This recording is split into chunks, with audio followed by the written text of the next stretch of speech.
We have a few that have come back, but most of them are completely new with regards to the senior team.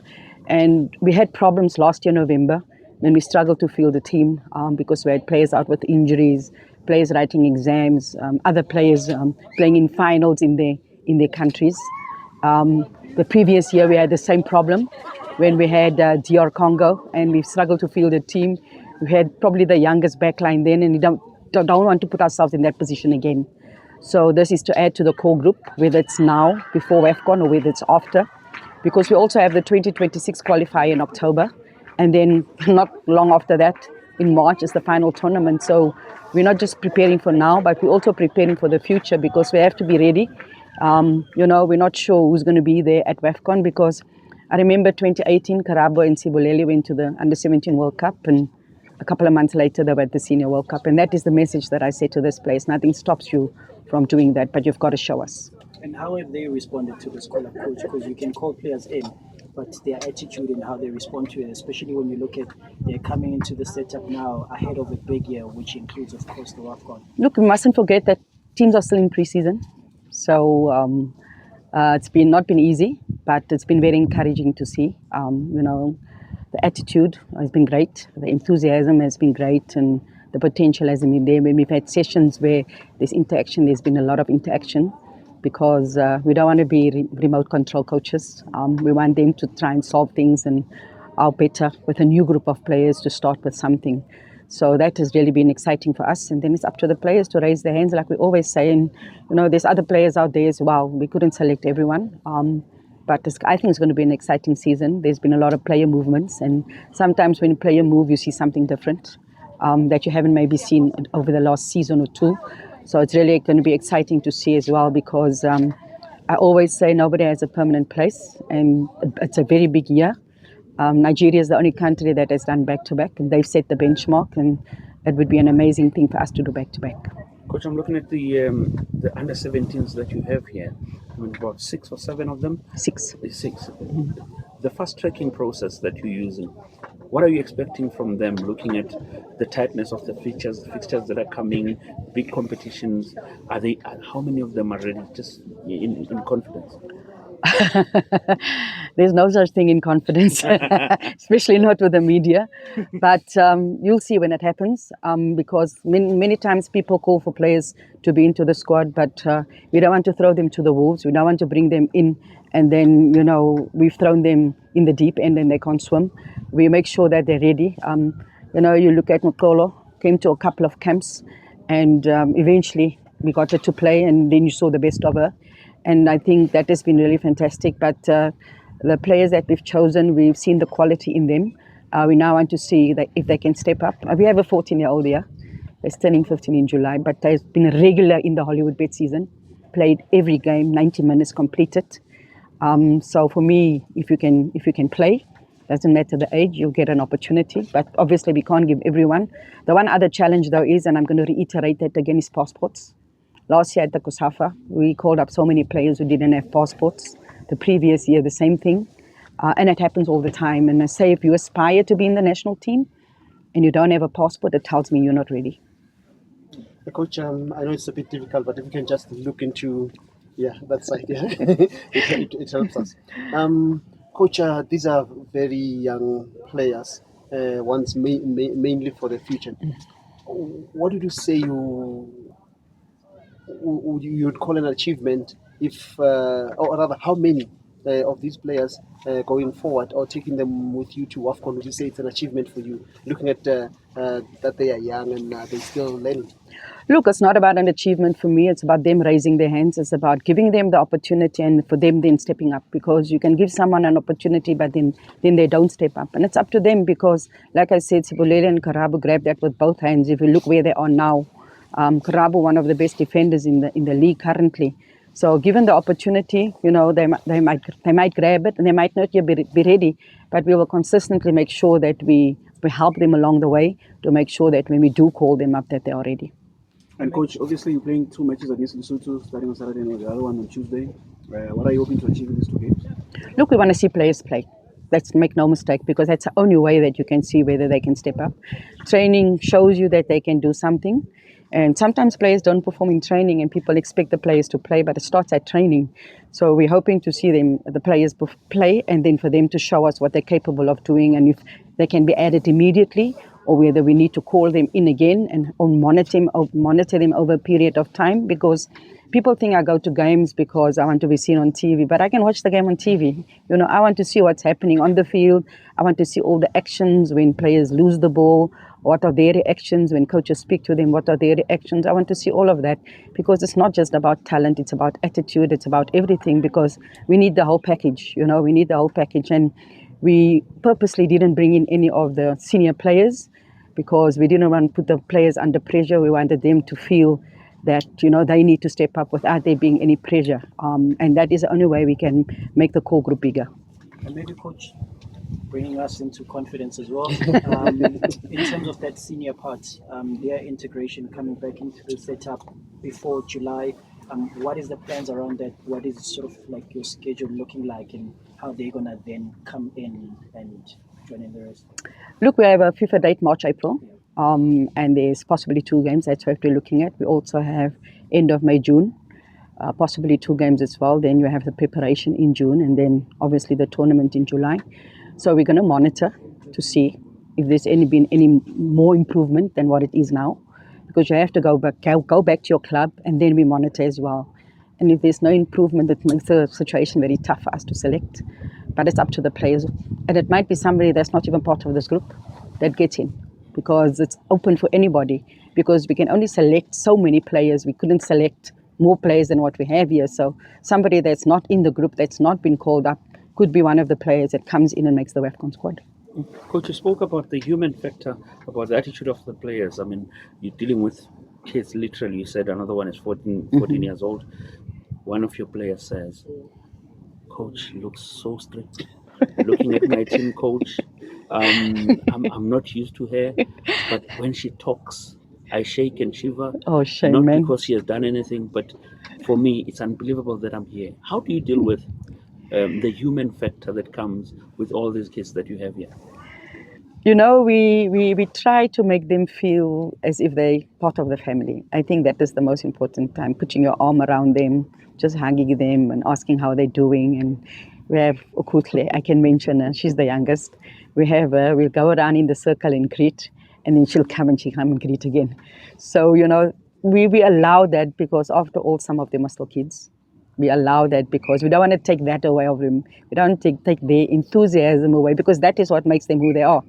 I remember when Karabo and Sibuleli came in, they were also very playful. Noxie was playful, but we allowed that to a certain extent. But when it came down to the work, then it becomes serious business. But we allowed that. We had a players meeting yesterday, and it was so much fun because it was so interactive, and funny things, you know, came up and all of that. So all had a good laugh. So it's not just about strictness, but when we're on the field, we're here to work. When we're off the field, we can do different kinds of things to make them feel comfortable. Coach, what specific aspects of the team's game are you looking at fine-tuning with your team? Look, this is a completely new group. This way, please, Coach. This side. Can we just look into? We have a completely new group, so it's working not from scratch, but it's working from making them understand. And hopefully, come Saturday, you'll be able to see something. Well, you might not, because things don't happen overnight.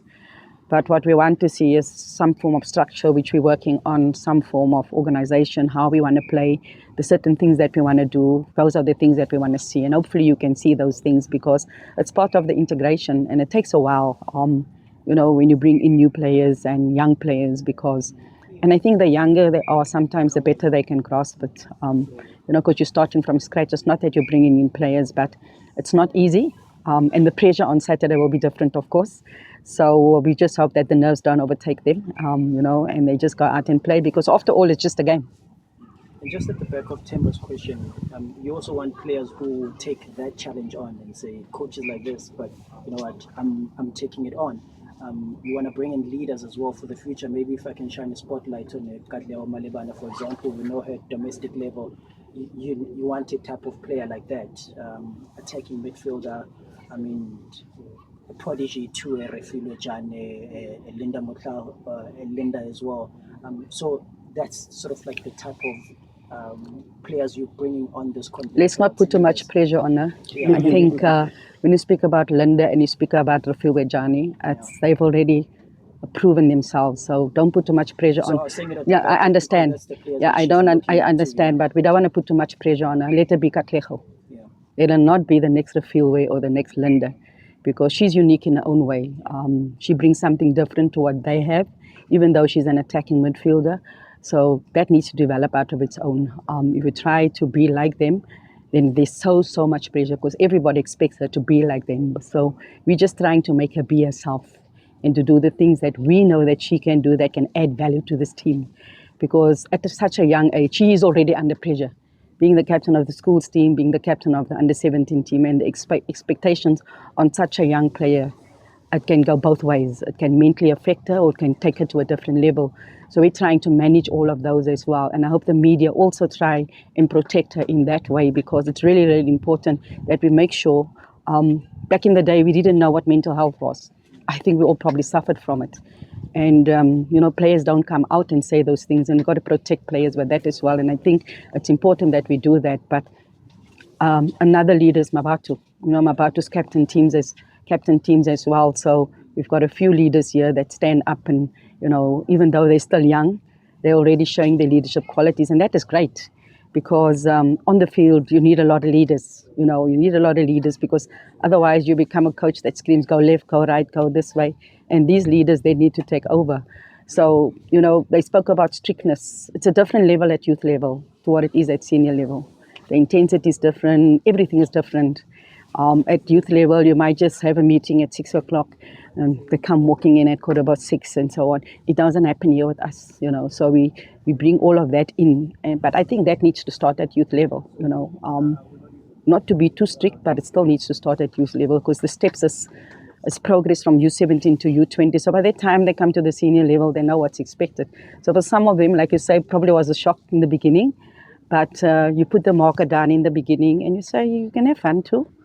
But this is the way we do things. So they understand this is the level that's required. This is the intensity that's required. We do gym work. This is what's required. And maybe some of them don't do gym work where they come from. Now they know going forward, this is what they need to do. Coach, the young goalkeepers, I don't know if they've asked you this question. I just wanted to ask you, how are they responding after the goalkeepers camp? And the second follow-up question to that is, how can the goalkeeper standard be improved, just throwing it at domestic level? When you talk about the young goalkeepers, I can mention Casey as a young goalkeeper. I can mention Khomotso as a young goalkeeper, because both of them are under 20. We've had the U17 goalkeepers come down as well. Some goalkeepers had to withdraw because of injury, but I think it's really, really important. I think this is a position that's so neglected. And sometimes when you watch the warm-ups, all the goalkeepers are doing is kicking balls at players. And when they come here, they don't have that fundamentals and the basics, and they struggle. And the yearn is for a goalkeeper course, for goalkeepers, the coaches to come out and do a course so that players back then can get the proper training, because a goalkeeper coach can only do so much within a week. They can't do a miracle within a week. And if the work is done out there, we see a lot of shot stoppers. Fantastic shot stoppers, but when they come to the national team, they struggle, because it's not just about shot stopping, it's about the whole package, being able to handle the ball with your feet, all of those things. Some of them lack the communication, so all of those things. So it's difficult, and that's why there's a challenge with goalkeeping, because we don't have goalkeeper coaches that that come out there and do it. But I think when I listen to the goalkeepers, it's not the first camp we have. A lot of them were like, wow. So we give them the clips to take back home. We give them that stuff they can take back to their goalkeeper coach. The goalkeeper coach gets into contact with the goalkeeper coach, and then, it's up to them, because unfortunately we can't tell clubs how to operate, but we can only ask for help. And that's what we're trying to do. Coach, it will be key on Saturday, play or result? Look, I think result will come with performance, because you can have a bad game and still win and not be happy. We always want to have performance, because I think performance will lead to result. But they're coming up against an experienced team, and that is what we want to see, how they step up. So I think both is important, but performance as well, because do you want to just see us kicking the ball around and then winning? I don't think so, because it takes the shine away of what it is that we want to do. So what we're trying to do is still inculcate the way we want to play, so they understand, and then try to put that on the field. But as I say, we've had a couple of days with a new group. It might not show, but I hope that we can see everything that we're trying to do. How different is the Lesotho style of play compared to us coaches just have up here? Look, we've watched a couple of games of theirs, very physical, got a lot of speed up front, and like to play the long ball, but they also like to play. So we have to be ready for every eventuality, but we have to make sure that we concentrate on ourselves as well. Because if we concentrate too much on the opponents, especially with this young group, we're going to get what we want to teach them. So we have to concentrate on what we want to do, and it's so important that we try and concentrate on that to make sure that we teach them some things that might not work, but that when they go away, it's in the back of their heads, and they're welcome to take footage and stuff with them, because we allow that to be able to see how we want them to defend, when we win the ball, what it is that we want them to do, how we want to build up, all of those things. And that is the DNA of Banyana, and how we want to change things, maybe if we want to counter what we want to do. So in such a short space of time to teach some young kids, some of them might grasp it because at that age they start at school and they can grasp it, and some might not be able to grasp it immediately, but it's a learning process. And hopefully, let me not say what I want to say. Thanks, coach. Thank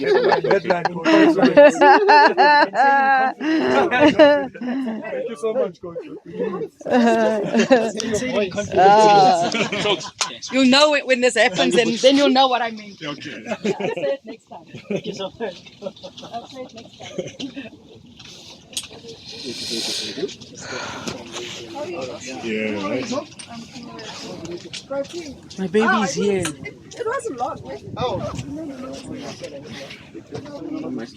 Yeah, sure.